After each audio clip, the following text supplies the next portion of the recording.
making sensible recommendations on apprenticeship funding. The recent Institute of Fiscal Studies, IFS, report that grabs most attention concerns apprenticeship funding.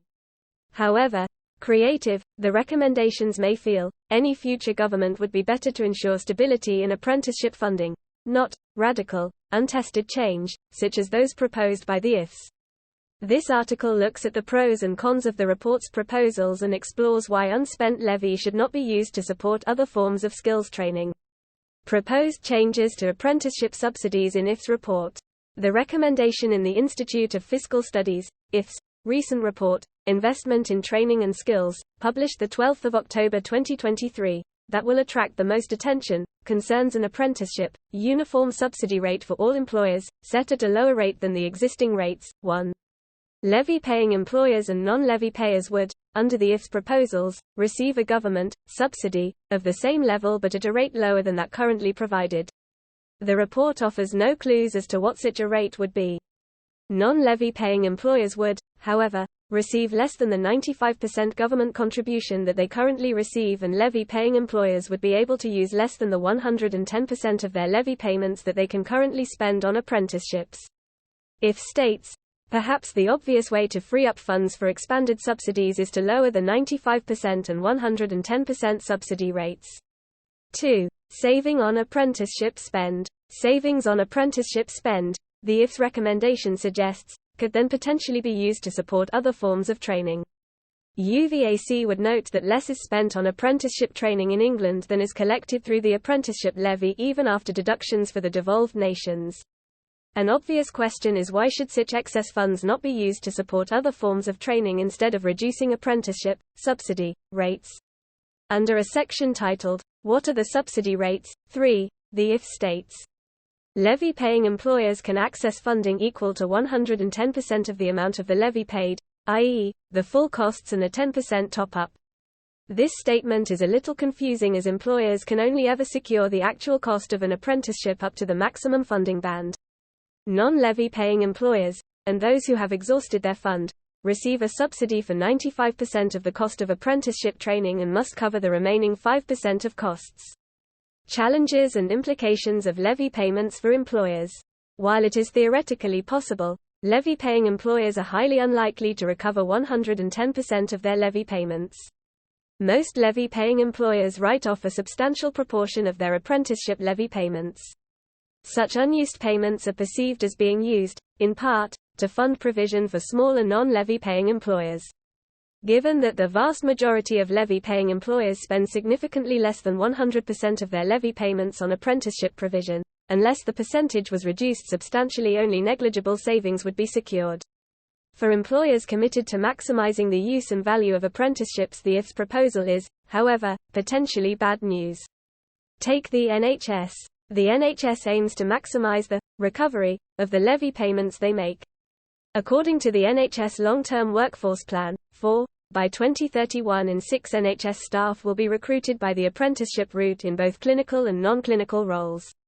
The IFS needs to explain how their proposal fits in with such strategies where, encouraged by government, employers are planning to optimise use of their levy payments to deliver organisational objectives. Implications of proposed changes to apprenticeship funding. In other parts of the report, the IFS highlights constant chopping and changing, 5, and the policy instability and inconsistency which have plagued the sector. 6. Proposals from the IFS for changes to apprenticeship funding would in themselves represent significant chopping and changing and policy inconsistency. An alternative, an equally bad, way to reduce subsidies would be to require levy-paying employers to make an additional financial contribution to the cost of apprenticeships, along the lines of non-levy-paying employers. Non-levy-paying employers currently pay a 5% financial contribution. Levy-paying employers would, of course, contend, in UVAC's view, that they already pay a 100% financial contribution through the apprenticeship levy. It would be useful if the IFS could make clear that this is not what they intend. No analysis or indication is given by the author of the impact of such changes on apprenticeship starts, by level or age, or impact on key sectors including the public sector. But a reduction in the Westminster government financial contribution to the cost of an apprenticeship would undoubtedly lead to a decline in starts, particularly at lower levels, in smaller businesses and key sectors such as the NHS. Over the recent past, 21/22 to 22/23, apprenticeship starts with non-levy-paying employers have fallen by 13%. 7. A reduction in the funding rate would most likely lead to a further decline in apprenticeship starts amongst non-levy-paying employers. Debating the nature of the apprenticeship levy, HYPOTHECATED tax or subsidy. Any government would do well to leave the IFA recommendation to lower apprenticeship subsidy rates well alone. Stability and evolution are needed in apprenticeship funding, not radical untested changes, such as those proposed by the IFS. Changes to the levy system are, in part, justified by the IFS contention that the apprenticeship levy, despite appearances, is not really a hypothecated tax. 8. This is a contentious claim. While it is certainly, and regrettably, true that revenue from the apprenticeship levy does not go into a dedicated and separate funding pot for apprenticeships, other characteristics suggest it is hypothecated. Employers paying the levy have the amount they pay credited into their apprenticeship accounts and can spend such funds on approved apprenticeship programs. When introduced in 2017, the apprenticeship levy was clearly sold to employers as payments they could recover when they spent on apprenticeships. Finally, the name apprenticeship levy clearly indicates that it is, or should be, a hypothecated tax. The IFS contention that the apprenticeship levy is not a hypothecated tax leads to some unfortunate terminology, such as subsidy rates, for apprenticeship provision. Most employers and employer groups believe and have been led to believe that their levy payments are there to be used on apprenticeships for their own organizations. Few would see such funding as a government subsidy. Indeed, employers have frequently complained that they cannot use the levy payments and funds are wasted and returned to the Treasury. The Co-op, for example, earlier this year reported that £600 million was wasted in apprenticeship levy funding. 9. It was not alone in raising such concerns. The author's analysis of the apprenticeship levy contains some points UVAC would question. Degree-level apprenticeships are described as equivalent to an undergraduate degree. 10. In fact, over 80 degree apprenticeships have been approved or are in development at level 7, master's or postgraduate degree level, including apprenticeships for occupations such as district nurse, doctor, AI data specialist and architect. Such important factual errors in the report should be corrected by the IFS. It also ignores the inclusion of higher apprenticeship provision at level 5, so disregards important associate professional roles such as associate nurse that support and facilitate routes into professional job roles.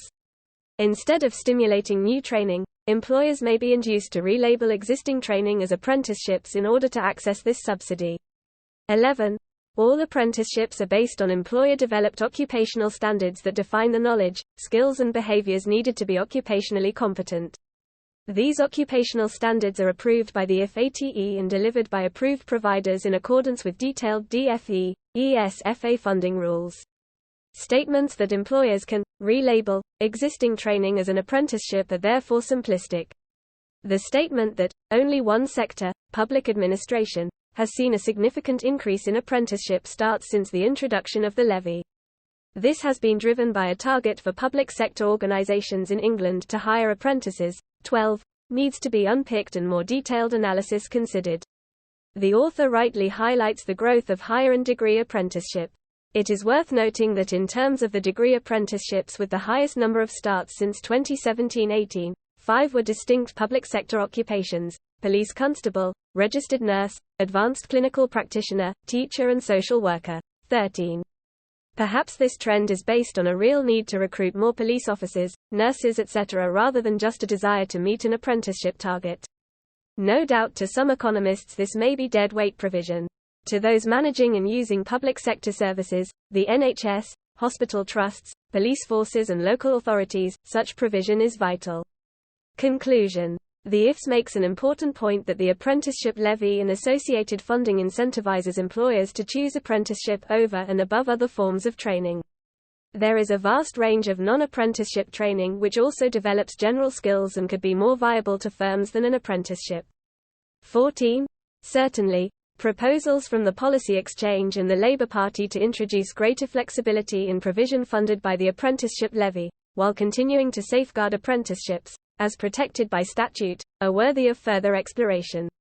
Regrettably, the IFS proposals to lower apprenticeship subsidy rates would not safeguard apprenticeship provision and protect the brand but would in our view undermine it. UVAC looks forward to the ongoing debate. By Dr. Mandy Crawford Lee, Chief Executive, UVAC. 1. Investment in Training and Skills, the Institute for Fiscal Studies. p. 37. 2. IBID 1. p. 33. 3. IBID 1. p. 24.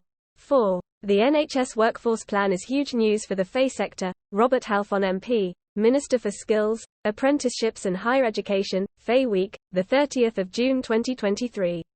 5. IBID 1. p. 4. 6. IBID 1. p. 4. 7. DFE Provisional Statistics quoted from Billy Camden, dwindling SME starts drag down apprenticeship figures in 2022-23, FE Week, 12 October 2023. 8. IBID 1. p. 24. 9. Co-op, news release, 6 February 2023. 10. IBID 1. p. 28. 11. IBID 1. p. 27. 12. IBID 1. p. 30. 13. Billy Camden, degree-level apprenticeship spending hit $500 billion last year, FE Week, 5 May 2023. 14. IBID 1. p. 32.